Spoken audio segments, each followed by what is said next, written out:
সুপ্রিয় শিক্ষার্থীরা, আশা করি তোমরা সবাই ভালো আছো, সুস্থ আছো। প্রথমেই আমি আমার পরিচয় দিয়ে নিচ্ছি। আমি জনাব মোহাম্মদ আমির হোসেন, সহকারী শিক্ষক বিজ্ঞান, একডালা উচ্চ বিদ্যালয়।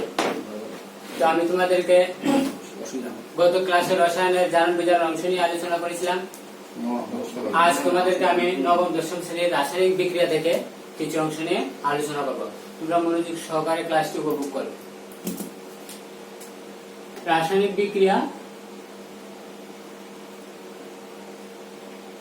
রাসায়নিক বিক্রিয়া।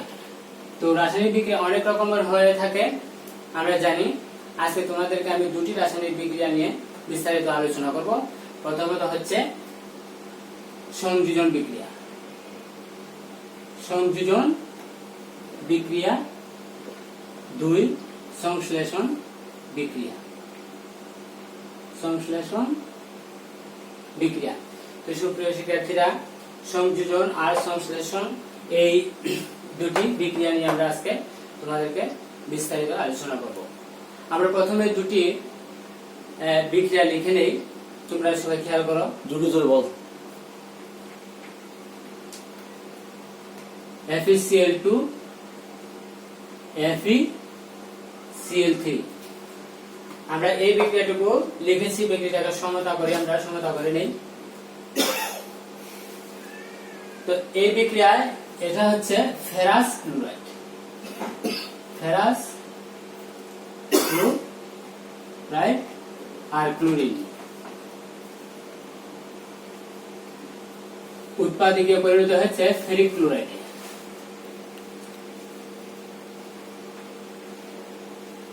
ফেরিক ক্লোরাইড আমরা দেখতে পাচ্ছি ফেরাস ক্লোরাইড ক্লোরিনের সাথে রিঅ্যাকশনের মাধ্যমে ফেরিক ক্লোরাইডে পরিণত হয়েছে। তো শিক্ষার্থীরা, এখানে আমরা দেখতে পাচ্ছি এই যে ফেরাস ক্লোরাইড, এটা একটি যৌগিক পদার্থ, কিন্তু ক্লোরিন হচ্ছে মৌলিক পদার্থ। তো আমরা আজকে পড়ছি সংযোজন বিক্রিয়া। সংযোজন বিক্রিয়ার সংজ্ঞা হচ্ছে যে জারণ বিজারণ বিক্রিয়ায় বা যে রাসায়নিক বিক্রিয়ায় দুই বা ততোধিক যৌগিক বা মৌলিক পদার্থ পরস্পরের সাথে বিক্রিয়া করে নতুন উৎপাদে পরিণত হয়, তাকে বলা হয় সংযোজন বিক্রিয়া। তো সংযোজন বিক্রিয়া যৌগিক পদার্থ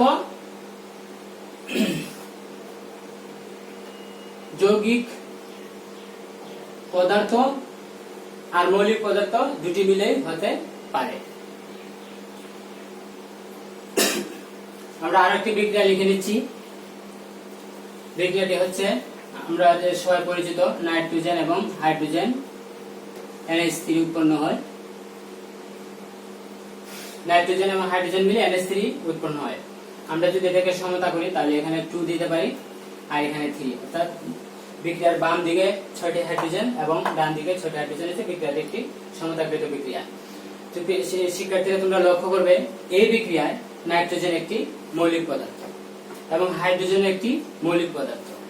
তো কি দেখা যাচ্ছে, দুটি মৌলিক পদার্থ পরস্পরের সাথে বিক্রিয়া করে একটি যৌগিক পদার্থ বা নতুন উৎপাদে পরিণত হয়েছে। এই বিক্রিয়াটা একটি সংযোজন বিক্রিয়া। সংযোজন বিক্রিয়ায় যৌগিক পদার্থ প্লাস যৌগিক পদার্থ মিলে নতুন উৎপাদে পরিণত হতে পারে। আবার যৌগিক পদার্থ প্লাস মৌলিক পদার্থ মিলেও নতুন উৎপাদে পরিণত হতে পারে।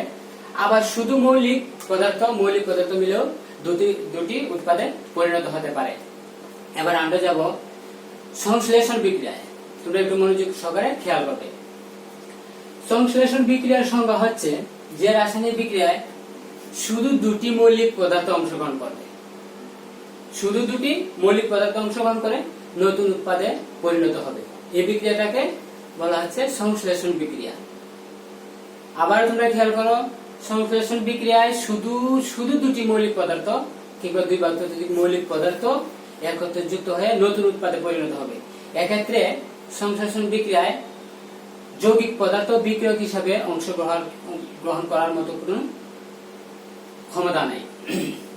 তো আমরা এখানে দেখলাম বিক্রিয়া উভয়টি, দুটি বিক্রিয়ার সংযোজন, কিন্তু নাইট্রোজেন ও হাইড্রোজেন শুধু মৌলিক পদার্থ মিলে হওয়াতে এটা সংশ্লেষণ বিক্রিয়াও বলা যায়। অর্থাৎ বিক্রিয়া দুটি একাধারে সংযোজন বিক্রিয়া, কিন্তু এর একটি সংশ্লেষণ বিক্রিয়া। তো সুপ্রিয় শিক্ষার্থীরা, আশা করি তোমরা সবাই বুঝেছ। আমি আরো একটি সংশ্লেষণ বিক্রিয়ার এক্সাম্পল রাসায়নিক বিক্রিয়া তোমাদেরকে লিখে দিচ্ছি, আছে হাইড্রোজেন এবং অক্সিজেন। এখানে হাইড্রোজেন মৌলিক পদার্থ, অক্সিজেনও মৌলিক পদার্থ মিলে পানি উৎপন্ন হয়েছে। পানি উৎপন্ন হয়েছে, তো আমরা এই দুইটাকে সংশ্লেষণ বিক্রিয়া হিসেবে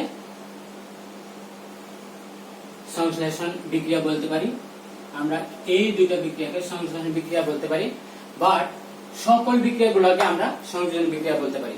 তো সুপ্রিয় শিক্ষার্থীরা, আমরা সবার শেষে কি পাইলাম? সংযোজন বিক্রিয়া।